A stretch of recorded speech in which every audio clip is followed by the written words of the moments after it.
1994 මෙරට ඉතිහාසයේ තීරණාත්මක වර්ෂයක්. ධර්මිෂ්ඨ සමාජයක් රට තුළ ස්ථාපිත කරන බවට ශ්‍රී දළදා මාලිගාවේ පත්තිරිප්පුවේ සිට සපත කරමින් බලයට පැමිණි පාලක පැලැන්තියක අමිහිරි අත්දැකීම් වලින් මුළු රටම හෙම්බත්ව පැවතුණා. දසදහස් සංඛ්‍යාත ප්‍රගතිශීලී මිනිසුන් අමු අමුයේ ටයර් සෑවල දවා හලු කළ පාලනයක පුලුටු කඳ ඒ වන විටත් දසත පැතිරෙමින් පැවතුණා. බිරිඳට සිය සැමියා අහිමි වූ, මවට පියාට සිය දරුවා අහිමි වූ, පාසල් වයසේ පසුවන පුංචිම පුංචි උන් පණ පිටින් වලදමූ වේදනාවෙන් මුළු රටම ප්‍රකම්පිත වූ වර්ෂයක්. අහිමි වූ මානුෂික නිදහස හා දයේ නිදහස ඉල්ලා හන්නගන සිහින් කෙඳිරිලි හඬ තැනින් තැන මතුවෙමින් පැවතුණා. බිලංගුලු නිදහස ඉන් මුදා ගැනීම සඳහා දහසකුත් එකක් තර්ජන මැද ධෛර්ය සම්පන්න මිනිසුන් පෙළගැසෙමින් තිබුණා. එහෙත් ඊට පෙරමුණගෙන නායකත්වය දීමට සමත් නායකත්වයක් රට තුළ තිබුණේ නැහැ. ඒ වන විටත් රට තුළ බිහි වී තිබූ පරිණත නායකින් මෙන්ම අංකුර නායකින්ද 17 වසරක සාපලත් පාලනය විසින් දැහැගෙන තිබුණා. මනුෂ්‍යත්වයේ නිදහස හා දැයේ නිදහස ඉල්ලා තැන තැන කෑමොර දෙන මිනිසුන්ට ධෛර්ය සම්පන්න නායකත්වයක අවශ්‍යතාවය තදින්ම දැනුණා. වර්ෂ 1994 නොවැම්බර් මාසයේදී අති විශාල ජනවරමකින් චන්ද්‍රිකා බණ්ඩාරනායක කුමාරතුංග මැතිණිය අප රටේ ජනාධිපති ධූරයට පත් වුණා. ඉන් පසුව අනන්ත බාධක මැද ඇය අප රටේ මේ ධූරය ඉතාම දක්ෂ විදිහට පාලනය කර තිබෙනවා. ඕනෑම ජාත්‍යන්තර සම්මේලනයකදී රාජ්‍ය නායකයින් සිටින සභාවකදී ඇය අපට දිස්වන විට මේ අපගේ රටේ නායිකාවයි කියා කටපුරා අභිමානයෙන් අපට කියන්නට පුළුවන්. ඇගේ ඒ රාජකීය විලාසය අපේ රටේ අගමැති ධූරය ඉසුළු දෙදෙනෙකුගේම දියණිය වීමේ ජන්මලාභයක් කියා මා සිතනවා.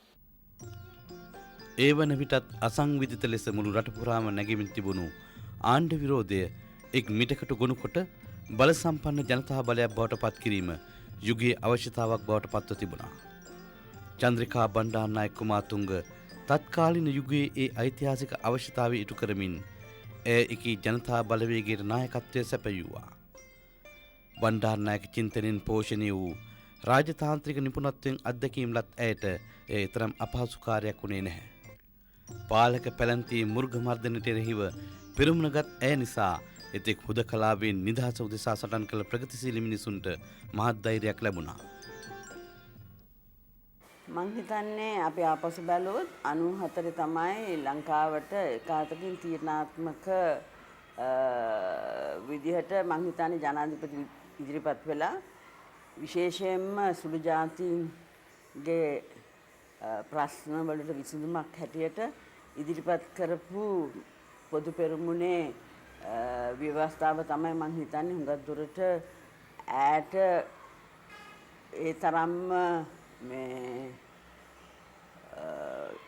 ජනවරමක් ලැබෙන්න අවස්ථාව ලැබුණේ. මොකද මං හිතන්නේ ඒ යුගයේ 94 ඈට 64ක්ද 62කද ප්‍රමාණයක් මහජනයා ඡන්දෙ දීලා තමයි පොදු පෙරමුණේ නායකත්වය ලැබලා අපේ ජනාධිපතිතුමිය වුණේ. ඉතින් මං හිතන්නේ ඒ දුන්න නායකත්වය එදා ඉඳන් ඒ තීරණය මං හිතන්නේ වෙනස් කරලා තියෙනවා කියලා අද වෙනකම්. 1993 බස්නාහිර පළාත් සභා ඡන්දයෙන් පාලක එක්සත් ජාතික පක්ෂයේ පරාජයට පත් කළ ඇය කිසි දිනක පරාජය කළ නොහැකියයි රට තුළ සම්මත කර තිබූ මතවාදයේ පුපුරවා හැරියා. 1994 මහා මැතිවරණය සඳහා 1993 බස්නාහිර හා දකුණු පළාත් සභා මැතිවරණ වලින් ලද ජයග්‍රහණය යෝධ යෝධ වීරයෙන් පිරිපුන් ශක්තියක් ප්‍රජාතාන්ත්‍රික බලවේගවලට සැපයුවා. රට පුරා ජනතාව වීදිවලට බැස අදම යුගයන් නිමා කිරීමට පෙරමුණ ගත්තා. යලි කිසි දිනක පරාජය කළ නොහැකි බවට එක්සත් ජාතික පක්ෂය විසින් රට තුළ ගොඩනැගූ මතවාදය 17 වසරක ඇවෑමෙන් සුණු කර දැමූ ජනතාව දේශයට නව බලාපොරොත්තු ගොන්නක් අභිෂේක කළා. රට තුළ සිටි සකල විද ප්‍රජාතාන්ත්‍රික හා ප්‍රගතිශීලී බලවේග පොදු ජන එක්සත් පෙරමුණ වටා ඒකරාශී කළ චන්ද්‍රිකා බණ්ඩාරනායක කුමාතුංග මැතිණිය 1994 මහ මැතිවරණයෙන් විශිෂ්ට ජයග්‍රහණයක් ලැබුවා. ව්‍යවස්ථාදායකයේ බලය නව සමාජ ප්‍රජාතාන්ත්‍රික බලවේග අතර පත් වුවද රටේ විධායක බලය තවදුරටත් පැවතියේ මුළු රටම විශාලාවක් බවට පත් කළ පැලැන්තිය අතයි. 1994 සමාජ වෙනස වඩා ඵලදායී වෙනසක් බවට පත් කිරීමට නම් විධායකයේ බලයද පැන නැගුණු ජනතා බලවේගය අතරම ගත යුතු වුණා. චන්ද්‍රිකා බණ්ඩාරනායක කුමාතුංග මැතිණිය ඒ ජනතා අවශ්‍යතාව මල්පල ගැනීම උදෙසාද සිය අරගලය මෙහෙ වූවා. එහි ප්‍රතිඵලය වුණේ 62% ජනතා කැමැත්තකින් ඇය ශ්‍රී ලංකාවේ සිව්වන විධායක ජනාධිපතිනිය ලෙස තේරීපත් වීමයි. එදා පටන් අද දක්වා එය සමාජ ප්‍රජාතන්ත්‍රවාදයේ බහුවිධ ආදර්ශයන් ලෙසක් රටට ලබා දෙමින් මේ රටට නායකත්වය සපයනවා.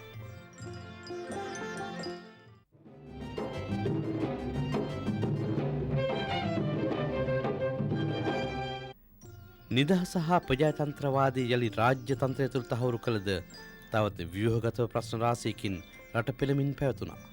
ඉන් ප්‍රධානතම ගැටලුව බටපත් තිබුණේ උතුරු නැගෙනහිර අර්බුදයයි. 1994 අගභාගය වන විට දශකයටත් අධික කාලයක් මුළුල්ලේ ඇදී ගිය යුද්ධය විසින් රටට බරපතල හානියට සකත් කර දී තිබුණා. එහෙත් රට පාලනය කළ පාලකයන් විසින් ජාතික ගැටලුව අරබයා අනුගමනය කළ අදූරදර්ශී හා අවිද්‍යාත්මක ප්‍රතිපත්ති හේතුවෙන් මිනිස් ජීවිත විශාල ප්‍රමාණයක් රට අහිමිව තිබුණා. සිදුවීමෙන් පැවති ආර්ථික හානිය තවත් බරපතලයි. රටේ ජනතාව ඉතාම අවිනිශ්චිත ජීවිතයක් ගත කරමින් සිටියා. ජාතික ගැටලුවට විසඳුම යුද්ධය බවට තදබල මතයක් රටේ බහුතර සිංහල ජනතාව තුළ ස්ථාපිත කොට තිබුණා.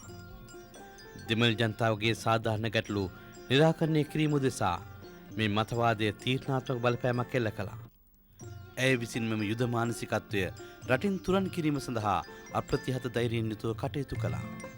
ඒ ගත්ත තීරණය වෙනස් කරන්න වුණේ ඈ නෙමෙයි. මොකද මං හිතන්නේ LTT තමයි ඒක මුලින්ම කැඩුවේ. මට තාම මතකයි එයාට මේක දරා ගන්න බැරි තරම් ප්‍රේරිකාවක් වුණා. ඇයි එහෙම මෙච්චර දුර ඇවිල්ලා අපි සාමයට ඇයි මේක ඒගොල්ලෝ කඩාකප්පල් කරපු එක ගැන. ඉතින් මම ඒ අවස්ථාවේ මට මතකයි මං ළඟින්ම හිටියා. මොකද ඈ ප්‍රංශේ හිටියේ අපිත් එක්කලමයි අපි සාකච්ඡා කරුවේ. එයා මේ ආසියන්ත්‍රාවට ගුවන් තොටුපොළෙන් ආසියන්තර නගින වෙලාවේ වුණත් ඈ කිව්වේ ඇයි මෙහෙම දෙයක් වුණේ කියලා. මොකද එයා තනිකරම විශ්වාසයක් ලැබුවා සාමය මේ තුලින් එයා ගත්තේ ඒ පියවරෙන් සාමය අපි රටටම ලැබේවි කියන ඒ විශ්වාසය තුළ තමයි එයා මං හිතන්නේ මුලින් පටන් ගත්තේ. එතෙක් වෙනකම්ම ඒ විශ්වාසය තිබිලා ඒ කැලිච්ච අවස්ථාවේ මට ළඟින්ම මං හිතන්නේ මං ඈව ඉතා කිට්ටුවෙන්ම දැක්ක අවස්ථාවක් තමයි එයාගේ එයාට දරා ගන්න බැරි තරම් කනගාටුවක් ඇති වුණා පුද්ගලයෙක් වශයෙන්. චන්ද්‍රිකා බණ්ඩාරනායක කුමාතුංග මැතිණිය විසින් දියත් කළ මෙම මතවාදී අරගලය ඉතා කෙටි කලක් තුළ ජයග්‍රහණය කළා. ප්‍රශ්නය යුද්ධයෙන් අවසන් කළ යුතු බවට තිබූ මතය සුළුතර මතයක් බවට පත් වුණා. රටේ සාතීසිය බහුතර ජනතාව උතුරු නැගෙනහිර ප්‍රශ්නය විසඳීමට ඇති එකම මඟ සාකච්ඡා ක්‍රියාමාර්ගයේ බව පිළිගත්තා. එය මෙරට වාර්ගික ගැටුමේ ස්වරූපයේ ඉතාම තීරණාත්මක ලෙස වෙනසකට ලක් කිරීමක් බවයි සැලකෙන්නේ. තම පටු දේශපාලනික අරමුණු වෙනුවෙන් දෙමළ ජනතාව වෙත මුදාහල දේශපාලන ප්‍රචණ්ඩත්වය විසින් අපේ රටට බරපතල අපකීර්තියක් එක්කොට තිබුණා. විශේෂයෙන් ජාත්‍යන්තරව බහුතර සිංහල සමාජය දෙමළ ජනතාව පීඩනයට පත් කරමින් රාජ්‍ය පාලනය ගෙන යන බවට මතයක් ගොඩනැගී තිබුණා. ඇය එම තත්ත්වය වෙනස් කිරීම සඳහා දැවන්ත දැනුවත් කිරීමේ ව්‍යාපාරයක් ජාත්‍යන්තරව ගෙන ගියා.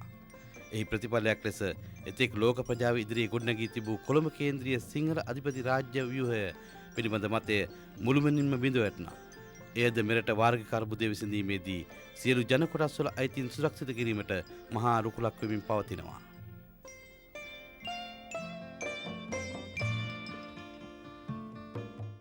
මානසික වශයෙන් දුර්වල අයට ඒ වාගේ තත්ත්වයකට පත්වීම අති දුෂ්කර දෙයක්. ඒගොල්ලෝ ගෝත්‍රික විදිහටමයි හිතන්නේ. ඒගොල්ලෝ වඩා කිට්ටු වානරයින්ටයි බුදුහාමුදුරුවන්ට නෙමෙයි. ඉතින් ඒ අයට අපි අනුකම්පා කළ යුතුයි. චන්ද්‍රිකා එවැනි කෙනෙක් නොවේ. ආගම් කුල පන්ති ආදී බෙද සියල්ල අභිබවා සිටින තැනැත්තියක්. ප්‍රථම වරට ආණ්ඩුක්‍රම ව්‍යවස්ථාවක් තුළින් වාර්ගික අර්බුදයට පිළියම් සෙවීමට ඇය පෙරමුණ ගත්තා. 2010 වසරේ සකස් කළ නව ආණ්ඩුක්‍රම ව්‍යවස්ථාව මගින් උතුරු නැගෙනහිර අර්බුදයට විසඳුම් ඉදිරිපත් කර තිබුණා. ශ්‍රී ලංකාවේ භෞමික අඛණ්ඩත්වය හා ස්වෛරීත්වය සුරක්ෂිත වන එක්සත් රාජ්‍යයක් තුළ සියලු ජන කොටස් වලට සමාන අයිතීන් භුක්ති විඳිමින් ජීවත් විය හැකි දේශපාලන ව්‍යුහයක් හඳුන්වා දීමට චන්ද්‍රිකා බණ්ඩාරනායක කුමාරතුංග මැතිණිය ක්‍රියා කිරීම මෙතෙක් කිසිදු දේශපාලකයෙකු නොතැබූ ඉදිරි පියවරක්. එමකින් ඇය විසින් ප්‍රත්‍යක්ෂ කළේ වාර්ගික අර්බුදය විසඳීම සඳහා දේශපාලන නායකයෙකු ලෙස තමන් තුළ ඇති අවංක ඌවමනාවයි. එහෙත් ප්‍රතිගාමී බලවේග විසින් එකී ප්‍රයත්නයද අඩපණු කරනු ලැබුවා. එහෙත් සාමය පිළිබඳව රට තුළ ඇති චින්තනයේ ඇය කළ බරපතල මතවාදී අරගලය මෙම අර්බුදයේ ඓතිහාසික දිසාවක් සනිටුහන් කරනවා. රට තුළ සමාජ ආර්ථික හා සංස්කෘතික ප්‍රවර්ධනය උදෙසා දියත් කළ දෙවන්ත සංවර්ධන ව්‍යාපෘති ගණනාවක්ද චන්ද්‍රිකා බණ්ඩාරනායක කුමාරතුංග මැතිණියගේ මෙහෙයවීමෙන් ක්‍රියාත්මක වුණා. විශේෂයෙන් දිළිඳුකම් පිටු දැකීම සඳහා ඇය විසින් හඳුන්වා දෙනු ලැබූ සමුද්‍රි ව්‍යාපාරයෙන් කැපී පෙනෙනවා. ක්‍රියාත්මක අංශයේ අඩුපාඩුකම් මැද්දේ වුවද ඉන් මෙරට දිළිඳුකම පිටු දැකීම සඳහා ලැබෙන පිටුබලය අතිවිශාලයි. යටිතල පහසුකම් සංවර්ධනය උදෙසාද ඇයගේ නායකත්වයේ ඉහළින් කැපී පෙනුණා. විශේෂයෙන් මාර්ග සංවර්ධනය මෙහිදී විශාල වශයෙන් වැදගත්කමක් උසුලනවා. මේ වන විට දියවිනේ ප්‍රධාන මාර්ග සියල්ලම පාහේ ජාත්‍යන්තර ප්‍රමිතියෙන් යුතුව නවීකරණය කොට හමාරයි. මහජනතාවට පිරිසිදු පානීය ජල සැපයීම කෙරෙහිද ඇය විශේෂ අවධානයකින් කටයුතු කළා. ඊට අමතරව 1994 පසුව විදුලි සංදේශ ශාස්ත්‍රයේ සිදු සංවර්ධනය විශේෂයෙන් වැදගත්. ජංගම හා ස්ථාපිත දුරකථන ව්‍යාප්තිය ශීඝ්‍ර ලෙස ඉහළ ගොස් ඇති අතර අන්තර්ජාල පහසුකම් ඇතුළු තොරතුරු තාක්ෂණය තුළද අතිවිශාල සංවර්ධනය ළඟ කර ගැනීමට ශ්‍රී ලංකාවට හැකි වී තිබෙනවා. ද්විතීය හා තෘතීය අධ්‍යාපන ශාස්ත්‍රය තුළද විශාල පිබිදීමක් දැකිය හැකියි. විශේෂයෙන් ගෝලීකරණ ලෝක තත්ත්වයන්ට ගැලපෙන ලෙස රටේ අධ්‍යාපනය ප්‍රතිසංස්කරණය කිරීම උදෙසා චන්ද්‍රිකා බණ්ඩාරනායක කුමාරතුංග මැතිණිය විසින් ගෙන ඇති ක්‍රියාමාර්ග විශේෂයෙන්ම ඇගීමට ලක් වී තිබෙනවා. ඊට අමතරව සමාජ සංස්කෘතික ප්‍රවර්ධනය හා කාන්තා සුබ සාධනය උදෙසාද ඇය විසින් රාජ්‍ය පාලනයේදී ගනු ලැබූ පියවරවල් එකී ශේෂ්ත්‍ර තුළ විශාල පුළුල්වීමකට හේතු වී තිබෙනවා. උජු ජනයා ගැන ඇගේ හිතේ හැමදාම මං හිතන්නේ විශේෂ ඇල්මක් තිබුණා. ඒක හින්දා සංවර්ධනය වුණත් මං හිතන්නේ පොදු ජනතාව කෙරෙහි තමයි එයාගේ සංවර්ධනය හුඟක් දුරට යොමු කෙරුවේ. විශේෂයෙන් මං හිතන්නේ අධ්‍යාපන ශාස්ත්‍රයේ තමයි එයා පුදුම විදිහට බැහැලා වැඩ කෙරුවේ. විශේෂයෙන්ම අධ්‍යාපන හැමෝටම ලබා දෙන්නත් උසස් අධ්‍යාපනය ලබා කාටත් ලැබිය යුතු විදිහට ඉස්කෝලවල වෙනස් වීම ඇති කිරීමත් තවත් ඔය මේ ඉලෙක්ට්‍රොනික පරිගණිත ළමයින්ට උගන්වලා ඒකෙන් සංවර්ධනය කියන්නේ මේ අද හෙට ඊයේ පෙරේද වෙච්ච දෙයක් නෙමෙයි. ඉදිරි ගමන ගැන, ඉදිරි අනාගතය ගැන, ඉදිරි පරම්පරාව ගැන බොහොම මං හිතන්නේ දුර කල්පනා කරන විදිහට තමයි යාගේ සංවර්ධනය යොමු කෙරුවේ. මේ ආකාරයට රට නව සංවර්ධන ප්‍රවේශයකට රැගෙන යාමටත් සමාජ සංවර්ධනයේ නව ඉසව් දක්වා එය පුළුල් කිරීමටත් ඇගේ පාලන කාලය තුළ ගනු ලැබූ උත්සාහයේ ප්‍රශංසනීය බව කාගේත් පිළිගැනීමයි.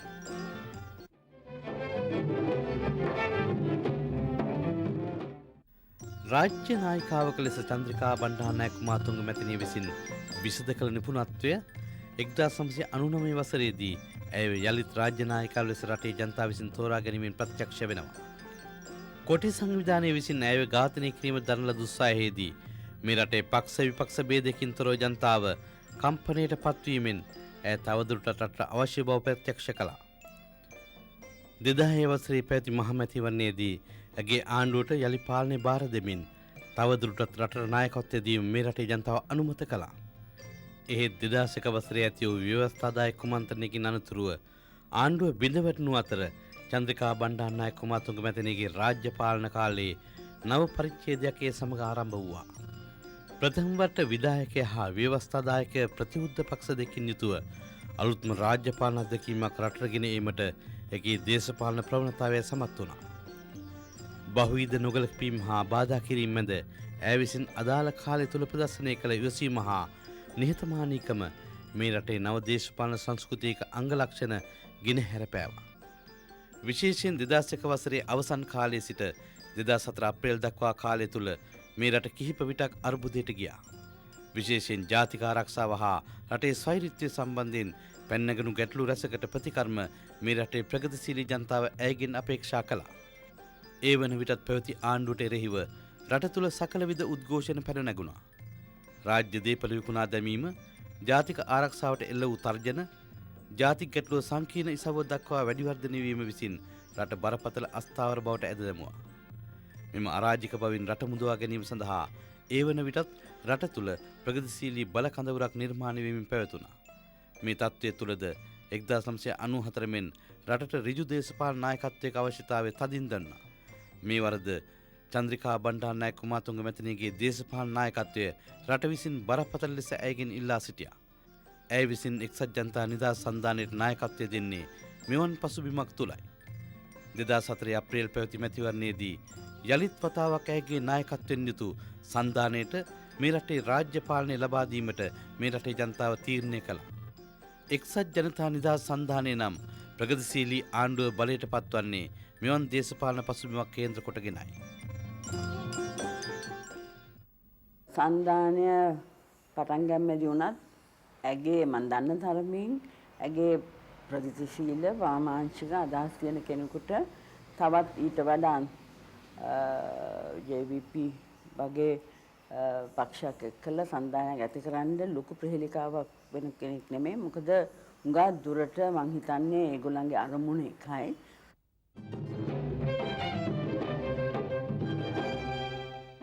සන්ධාන ආණ්ඩුවට හරියට මාස 8ක් ඉක්ම ගිය තැන ශ්‍රී ලාංකේය ඉතිහාසයේ ඇති වූ දරුණුතම ඛේදවාචයකට මුහුණ දීමට රටවැසියන්ට සිදු වුණා.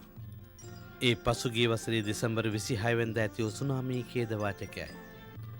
ඉන්දියාවේ දිස්ත්‍රික්ක 14ක මුහුදුබඩ ප්‍රදේශවලට බරපතල හානි සිදු වුණා. ජීවිත 40000ක් දැයට අහිමි වුණා. දේපල විශාල ප්‍රමාණයක් විනාශයට පත් වුණා. මෙවැනි අතිභයංකර විනාශයක් අභියස වුවද සති දෙක ඇවෑමෙන් දෛනික කටයුතු යථා තත්ත්වයට පත් කිරීමට අපේ රටට හැකි වුණා. ඒ චන්ද්‍රිකා බණ්ඩාරනායක කුමාරතුංග මැතිණියගේ ධෛර්ය සම්පන්න නායකත්වයත් සමගයි. මෙම විනාශයට මුහුණ දුන් සිසු රටවලට සාපේක්ෂව ඉතා ඉක්මනින් දෛනික කටයුතු යථා තත්ත්වයට පත් කළ එකම රට බවට ශ්‍රී ලංකාව පත් වුණා. ඒ පිළිබඳ ජාත්‍යන්තර අවධානය නිසි ලෙස කළමනාකරණය කිරීමට ඇය විසින් දක්වන ලද දක්ෂතාවය සෑම දෙනාගේම පැසසුමට ලක් වුණා. සුනාමි ආපදාව කළමනාකරණය කිරීම උදෙසා ඇය විසින් ප්‍රදර්ශනය කළ නායකත්වය ප්‍රථම වරට ඇය සතු තවත් සුවිශේෂී කළමනාකරණ ගුණාංගයක් රටට හෙළිදරව් කරා. උතුරු නැගෙනහිර ප්‍රදේශ ප්‍රතිසංස්කරණය උදෙසා කොටි සංවිධානය සමග ඒකාබද්ධ යාන්ත්‍රණයක් ගොඩනැගීම වෙනුවෙන් ඇය විසින් ගනු ලැබූ එඩිතර තීරණය නියම දේශපාලන නායකත්වයක් ප්‍රදර්ශනය කිරීමක් බවයි විචාරකයන් පවසන්නේ. බොහෝ වෙහෙස මහන්සි වී ගොඩනැගූ සන්ධාන ආණ්ඩුව පවා අභියෝගයට ලක් වෙද්දී ඇය විසින් අදාළ තීන්දුව ගෙන තිබුණා. ඒ සඳහා ප්‍රමුඛ ලෙස හේතු වී තිබුණේ මෙවැනි යාන්ත්‍රණයක් හරහා උතුරු නැගෙනහිර වාර්ගික අර්බුදය විසඳීමට ශක්තිමත් අඩිතලමක් ගොඩනැගීමයි. සියල්ල අභියෝගයට ලක් වෙද්දී ඇය සාමය රට උදා කිරීමෙන් නිශ්චිත අරමුණින් යුතුව කටයුතු කිරීම දේශීය මෙන්ම ජාත්‍යන්තර ප්‍රජාවගේද දැඩි පැසසුමට ලක් වී තිබෙනවා. අතිගරු ජනාධිපතිතුමිය පසුගිය දස වසරය තුළ පෙන්නුම් කරපු නායකත්වය අතිවිශිෂ්ටයි. එතුමිය මේ රටේ ජනතාවගේ විශ්වාසය ඉතාම ඉහළින් දිනාගත්තා. දිනාගෙන 94 බලයට ආවා. ඒ බලයට ඇවිල්ලා එතුමිය මේ රට මුල් කරගෙන ජනතාව මුල් කරගෙන රටේ සංවර්ධනය මුල් කරගෙන මේ රටේ සාමය මුල් කරගෙන කටයුතු කරා. මම හිතනවා එතුමියගේ කැපවීම සාමය කෙරෙහි එතුමිය කොයි අවස්ථාවකවත් එය වෙනස් කරේ නෑ. ඒ වගේම මොන බාධාවත් මොන එතුමියට බෝම්බ ගහලා එතුමියගේ හැත් තුවාල කරලා තියෙද්දිත් එතුමිය කතා කරේ මේ රටේ සාමය පිළිබඳව සාමය උතුරේ නැගෙනහිර ජනතාවගේ ප්‍රශ්න පිළිබඳව සාකච්ඡා මාර්ගයෙන් විසඳීම පිළිබඳව ඒ වගේම ලංකාවට තිබිච්ච ලෝකයේ ජාත්‍යන්තරයේ තිබිච්ච නරක නාමය මේ පසුගිය යුගයේ එතුමියට පුළුවන්කම ලැබුණා එතුමියගේ ආණ්ඩුවට පුළුවන්කම ලැබුණා වෙනස් කරන්නට මේ රට මේ සුළු ජාතීන්ට සලකන්නේ නැති පිරිසක් නෙවෙයි යුද්ධයටම වෙන් වෙච්ච පිරිසක් නෙවෙයි කියන එක ඔප්පු කරන්නට එතුමිය කටයුතු කරා. රටේ ඒකීයභාවය රට ඒකීයභාවය වෙනුවෙන් එතුමිය පෙනී හිටියා. ඒක පෙනී සිටිමින් එතුමිය අන් ජාතීන්ට බියෙන් හා සැකෙන් තොරව ජීවත් වෙන්න පුළුවන් සමාජයක් ගොඩනගා නැගීම සඳහා නායකත්වය දෙන්නට එතුමියට පුළුවන්කම තිබුණා. රාජ්‍ය පාලනයේදී චන්ද්‍රිකා බණ්ඩාරනායක කුමාරතුංග මැතිණිය තරම් අභියෝගවලට මුහුණ දුන් තවත් රාජ්‍ය නායකයෙකු නොමැති තරම්ය. ඒ සියලු අභියෝග මැද දයාබර පියාණන් අහිමි වූ දියණියකට හා පුතණුවෙකුට සෙනෙහබර මවක් ලෙස ඉටු විය යුතු ඉටු කිරීමටද වෙසසින්ම කැපවීම විශේෂයෙන් ඇගේ චරිතය තුළ කැපී පෙනෙන ලක්ෂණයක්.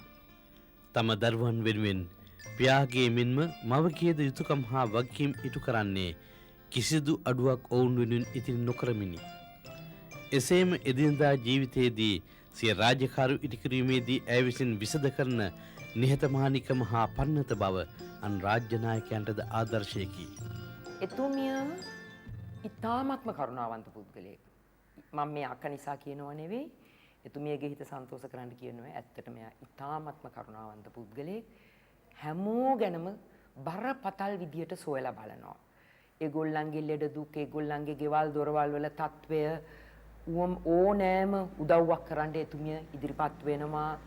නිතර ඒගොල්ලන්ගෙන් සොයලා බලනවා. ඒගොල්ලන්ගේ සැප දුක මං හිතන්නේ එතුමිය ළඟට ආපු සේවකාවෝ අවුරුදු ගණනාවක් තිස්සේ එතුමිය එක්ක ඉඳලා තියෙනවා. මම මේ කියන්නේ එතුමිය ජනාධිපති වෙන්න ඉස්සල්ලා ඉඳලම. ඉතින් ඒකෙන්ම අපිට මනින්න පුළුවන් එතුමිය කොයිතරම් කරුණාවන්ත හාම්පුතෙක්ද කියලා. රාජ්‍ය පාලනයේදී චන්ද්‍රිකා බණ්ඩාරනායක කුමාරතුංග මැතිණිය විසින් ප්‍රදර්ශනය කරන ලද ධෛර්ය සම්පන්න නායකත්වයේ බඳු නායකත්වයක් නැවත බොහෝ කලකට අපේ රටට නොලැබෙනු ඇත. ආර්ථික සමාජ සංස්කෘතික හා දේශපාලන ශේත්‍රය තුළ ඇය සතු දැනුම කුසලතාවය හා ප්‍රාගුණ්‍ය විසින් ඇය දැනට සිටින එකම රාජ්‍ය නායිකාව බවට පත්කොට තිබේ. විශේෂයෙන් ඇය ජාත්‍යන්තර සමතා විශේෂ දක්වන මැදුම් පිළිවෙත ඉතා වැදගත්ය. එය බණ්ඩාරනායක පරපුරට පමණක් ආවෙනික වූ ලක්ෂණයකි. මෙවන් පසුබිමක් තුළ ඇයගේ නායකත්වය අදට වඩා හෙටට අවශ්‍ය වන යුගයක් හෙට දිනේ උදාවනු නොඅනුමානය. අද එතුමියගේ පන්දිනය මා මේ අවස්ථාවේදී එතුමියට සුබ පන්දිනයක් වේවා. ඒ වගේම එතුමිට නිරෝගීභාවය සහ දීර්ඝායුෂ මේ අවස්ථාවේදී පතනවා.